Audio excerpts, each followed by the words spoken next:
next week, the House is going to release its budget. And for some, it may seem like they're just numbers. But we know that in one of those numbers are people, people's lives, people's faces, people's interests. And because of that, we felt it would be good if we could just have a few people just talk a little bit about what that means. And so we've asked our folks, because we got a lot of people that want to talk, if they can just spend a couple of minutes just from their perspective about sharing some of those ideas. And then we're also going to have an opportunity, we want to be able to have the representatives talk, the people from the legislature to also talk and have some dialogue. First, from the Kit Clark Services, Ms. Arlene Lopes, is she here? Yes, she is.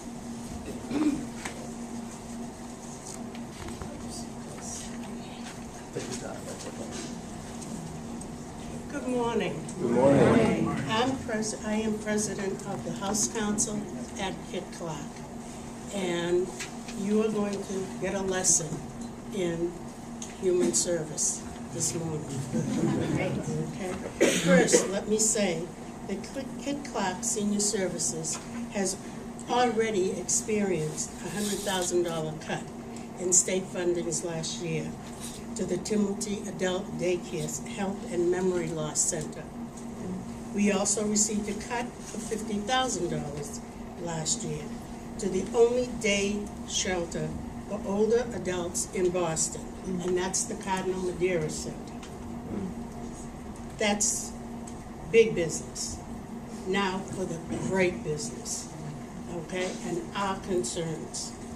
The first is the cuts to adult daycare, adult health care, which were narrowly avoided this winter when the governor and the Executive Office of Elder Affairs rescinded the new regulations, which would have made our program unworkable.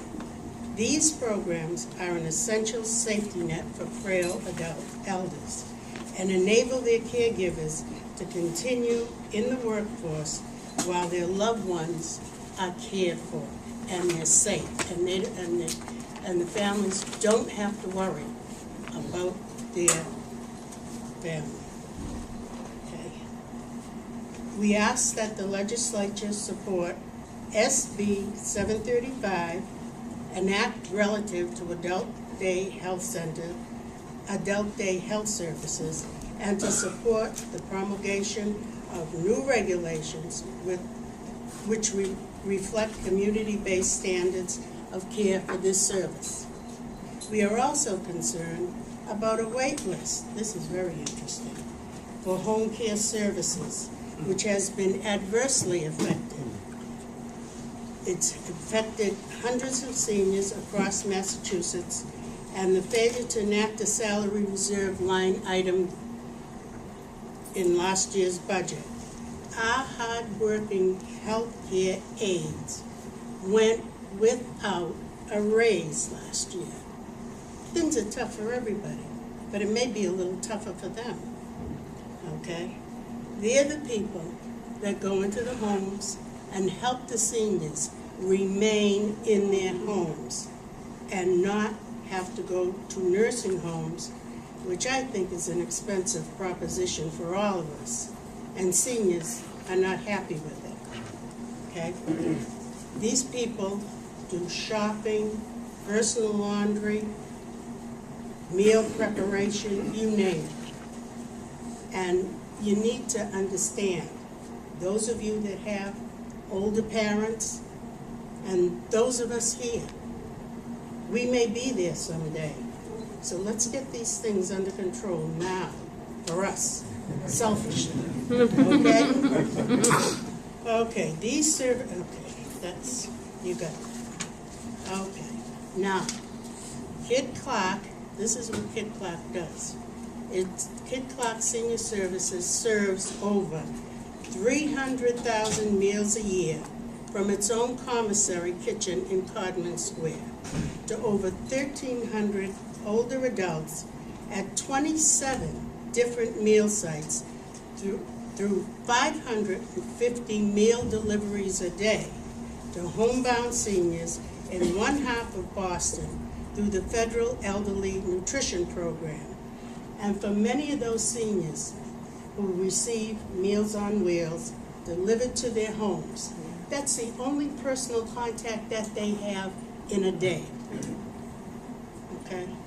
We had a situation that I heard of.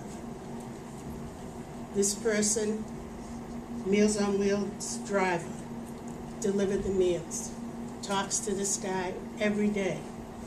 Okay? One day he didn't open his door. No answer to the bell. He was in there. Okay? Ill, could not get there. And because they have this contact, he saved that person's life. It's important. Small, you may think so, but it was large to somebody. Okay? Okay.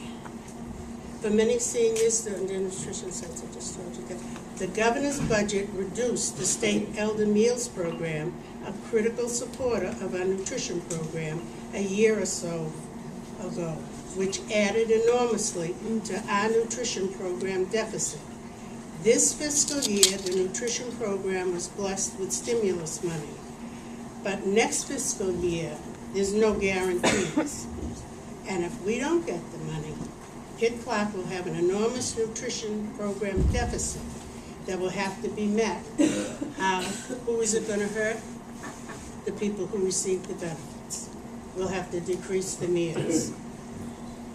The other thing, and then I'm through, Kid Clark has been providing day shelter, congregate, and transitional housing for older adults for the past 26 years, and added on a very successful Housing First program a few years ago. Unfortunately, there are still many homeless adults in Boston, with a growing number of older homeless adults.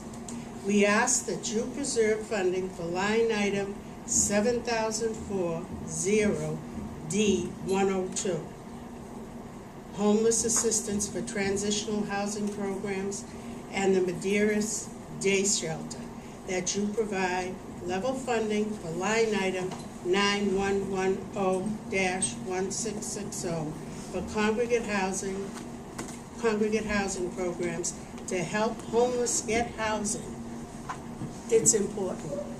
This is very important, and I thank you for listening.